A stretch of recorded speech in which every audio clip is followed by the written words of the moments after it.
If you have a bank account, you need to listen to this, but especially if you're a woman and especially if you make money selling content, I want you to listen what happened to Alana.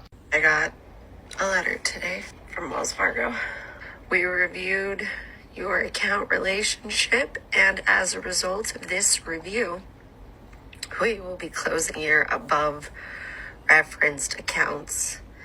The accounts are expected to close by October 13th, 2022. The decision is final.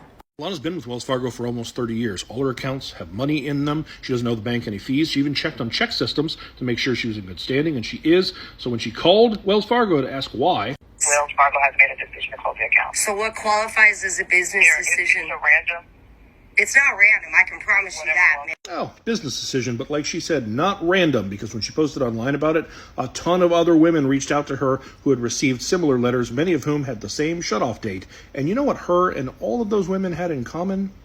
They were all SWs.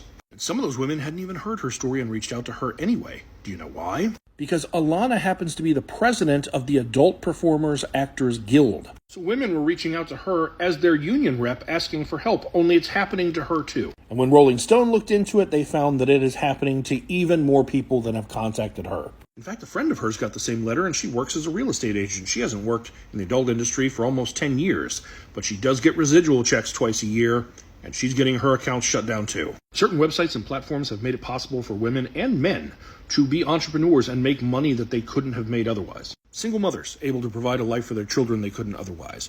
Or men or women living with disabilities, like things you can't even see, like chronic pain, who couldn't work a normal 9-to-5 job, but can create content, be their own boss, and make a very good living. But despite it being legal and them being taxpayers, Wells Fargo has deemed them high risk, which some speculate is Wells Fargo's way of saying they don't want to piss off the conservative Christian right and maybe lose their business by accepting people who make unconventional forms of income. And it's not just Wells Fargo. JP Morgan Chase did it in 2014. I've heard people complain about Bank of America.